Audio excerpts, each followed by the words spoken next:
kereta api dan wabah tahun yang timbul pada zaman itu di negeri tersebut, beliau nyatakan sebagai bukti atau saksi dari kebenaran beliau. Bagaimana dua hal ini bisa dikatakan sebagai saksi bagi kebenaran beliau? Ada dua hal yang pertama mengenai pengangkutan kereta api. Itu ditujukan kepada benua-benua yang sangat luas di permukaan bumi ini, yang dimana lalu lintas perhubungan dan pergaulan antar bangsa itu menjadi suatu tuntutan zaman pada waktu itu. Jadi nanti pada suatu saat di mana diadakan penemuan-penemuan yang modern yang sangat canggih ini menunjukkan kepada tanda-tanda daripada akhir zaman. Nah, adapun mengenai pes ini itu sudah dinubuatkan baik dalam Taurat, Injil ataupun di dalam Quran dan hadis, dan ini merupakan salah satu tanda bumi, di mana Dabbatul Ardi adalah satu virus yang akan muncul dari dalam bumi. Dan mengenai kedatangan atau masa daripada Nabi Isa alaihissalam, pada waktu itu juga ada penyakit kusta dan penyakit sampar dan pes pada waktu itu juga sudah dinubuatkan. Nah, beliau yang datang di akhir zaman ini sebagai Masih dan bayangannya, nah, hal ini pun menjadi satu tanda besar, tanda yang akan membedakan antara hak dan batil, dan yang keduanya adalah tanda bagi kebesaran dan keperkasaan Tuhan yang akan diperlihatkan di muka bumi ini. Apakah dua hal ini juga disebutkan di dalam Al-Quran? Ya, tentu. Itu ada, dan di situ merupakan satu tanda yang dimana begini, karena manusia ini kan sering lupa kepada hidup dan kehidupan.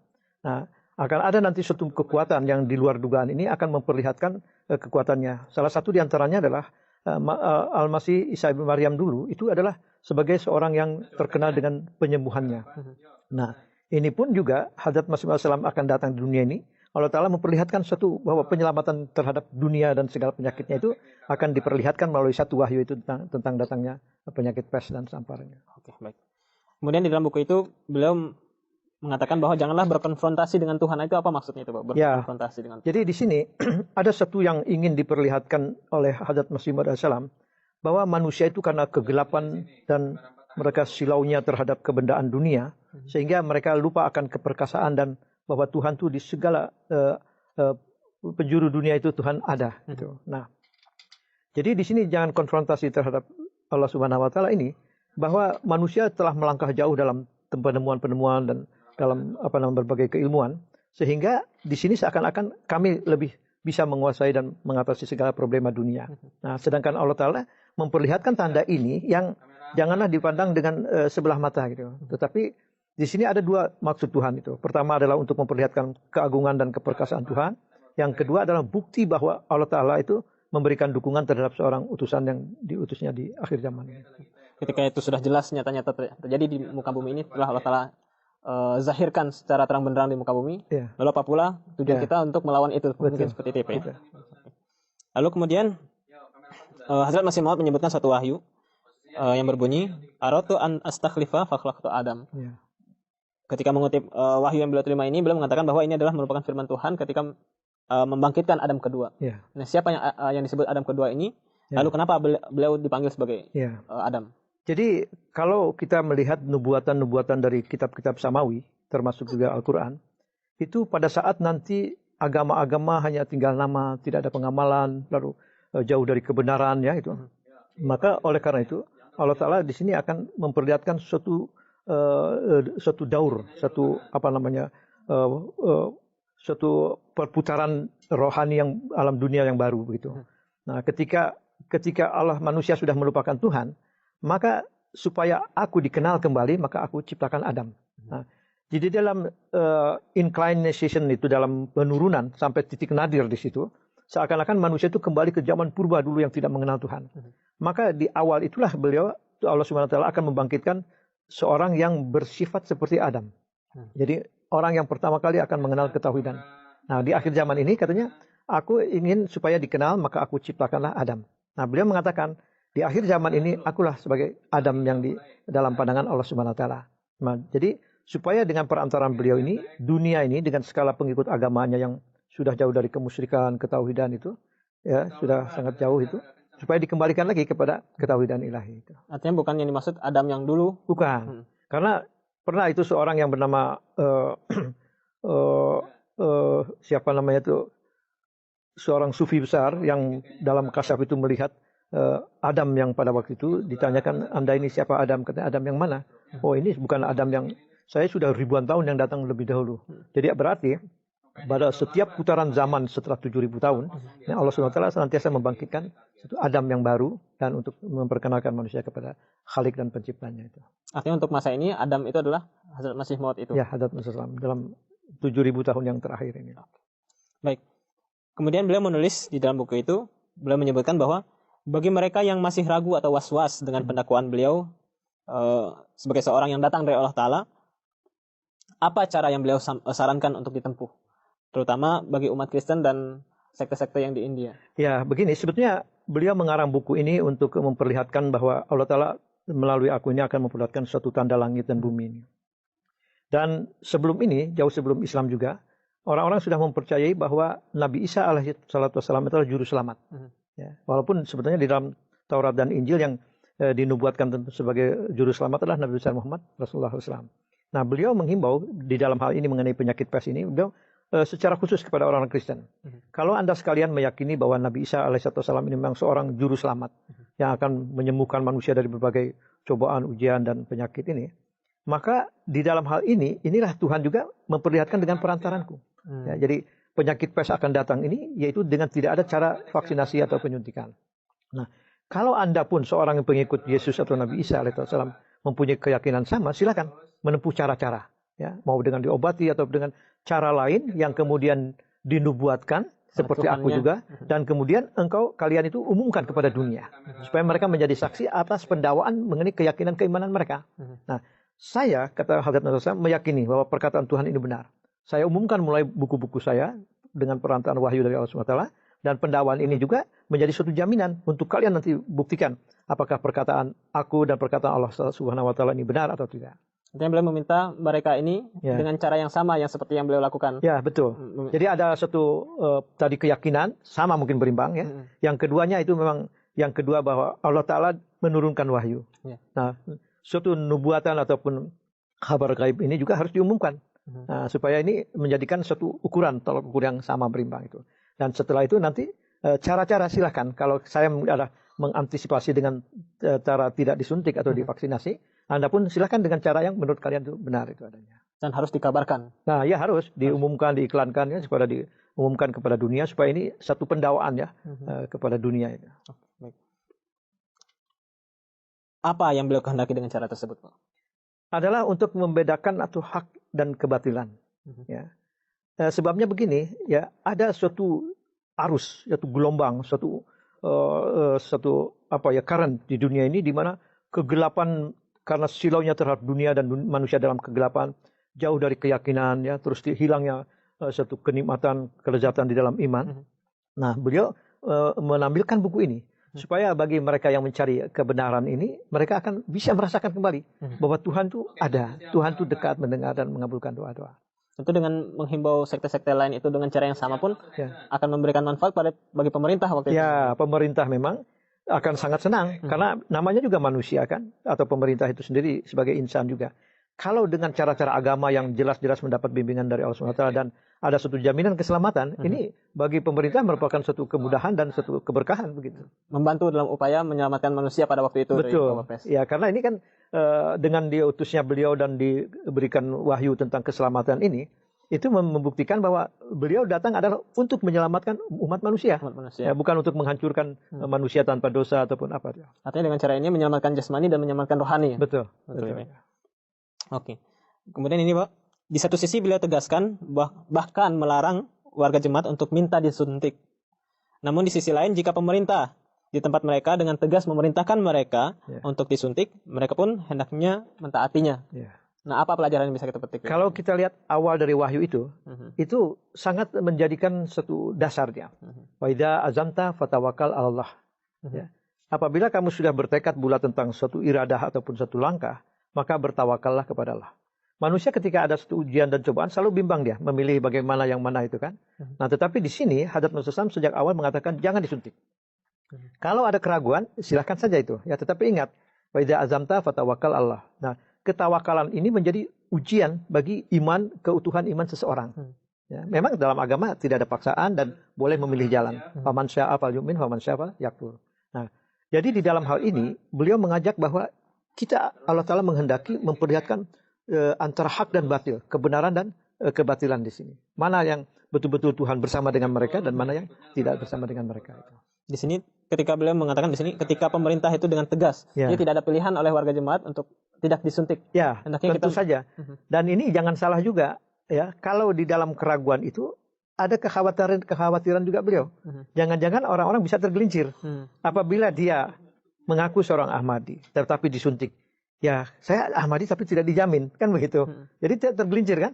Padahal kalau dia seorang Ahmadi yang sejati, yang betul-betul sempurna, dia tentu akan mengikuti tawakalnya kepada Hadrat Masih Maud Salam. Tapi kalau dia mengikuti ini, nah itu akan terjadi.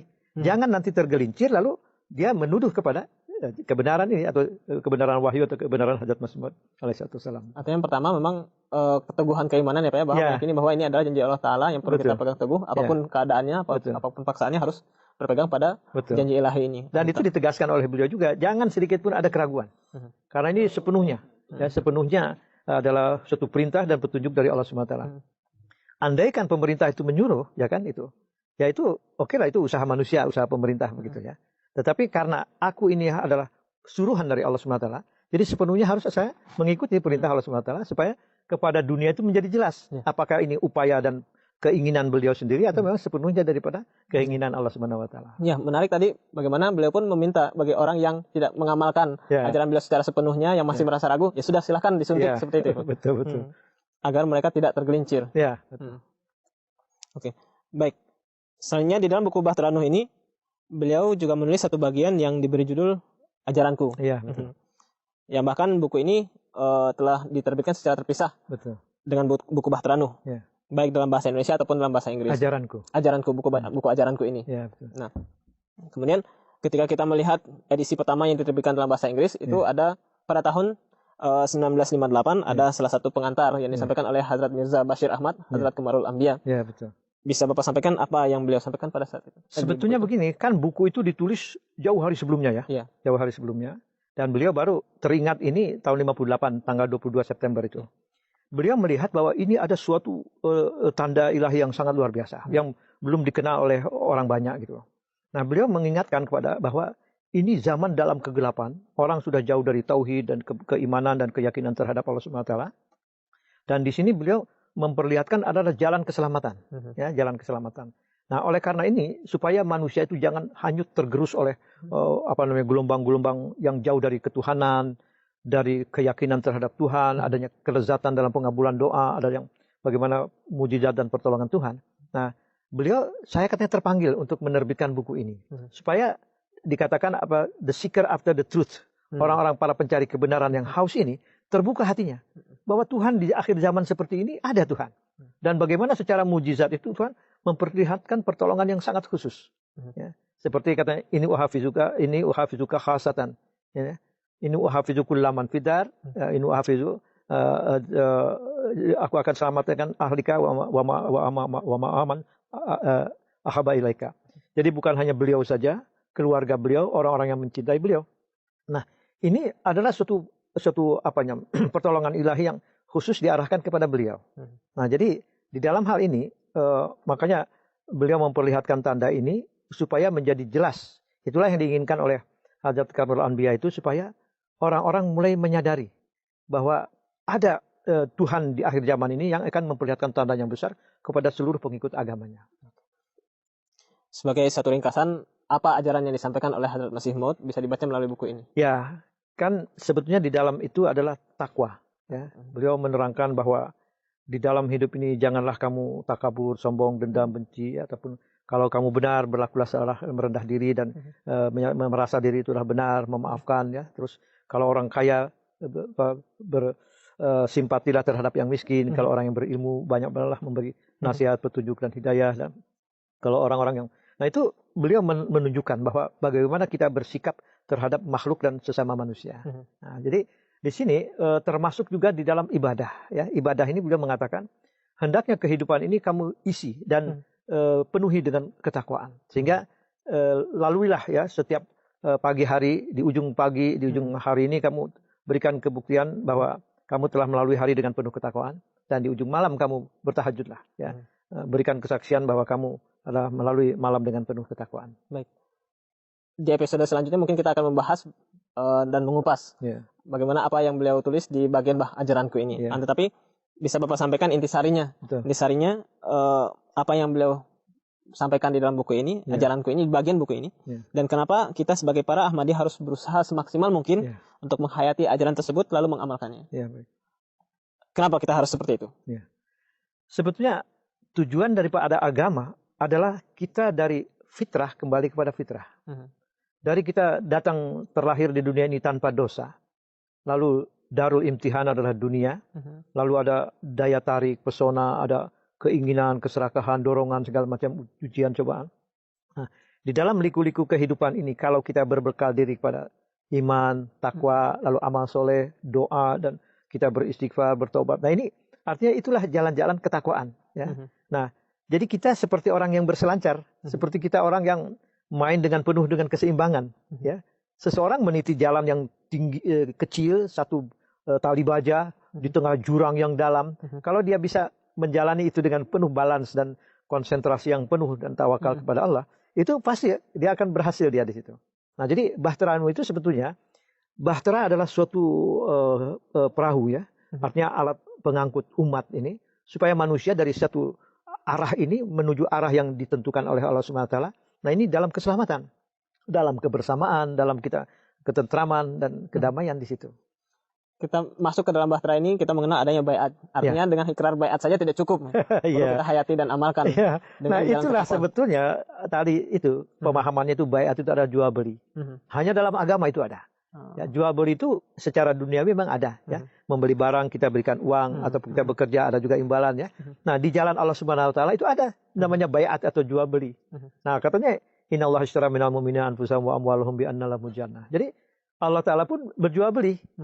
Padahal kita dari Tuhan. Tapi Tuhan itu membeli karena apa? Ketika manusia lahir lalu mulai dia mewakafkan dirinya, hidupnya, dan tujuan hidup untuk agama, itu ada nilai dia. Ada value. Ada mukadar, ada suatu bernilai di pandangan Allah Subhanahu wa taala. Nah, semakin orang mempolish dirinya dengan yang dikatakan dengan mewarnai diri dengan warna Tuhan. Nah, sibghatallah waman asanu minallahi sibghah. Nah, kalau kita mewarnai diri dengan warna Tuhan, dengan cara Rasul dan sunnahnya, dengan doa-doanya, dengan jalan ketakwaan, dengan kebersihan, kesucian hati. Nah, itu dia yang menjadi nilai kita pun semakin berharga dalam pandangan Allah Subhanahu wa taala. Itulah yang diinginkan oleh Masih Maud terjadi di dalam setiap diri para Ahmadiyah. Iya, betul. Baik. Sangat menarik obrolan kita pada episode kali ini Bapak, akan tetapi karena memang kita dibatasi waktu, mungkin sekian dulu pembahasan kita. Mudah-mudahan apa yang telah Bapak sampaikan bisa jadi pelajaran bagi kita semua dan bisa diamalkan dengan sebaik-baiknya. Baik pemirsa MTA dimanapun Anda berada, demikianlah perbincangan kita pada episode kali ini. Saya Hafizur Rahman beserta kru yang bertugas mohon undur diri. Wa akhiru da'wana alhamdulillahirabbil alamin. Assalamualaikum warahmatullahi wabarakatuh.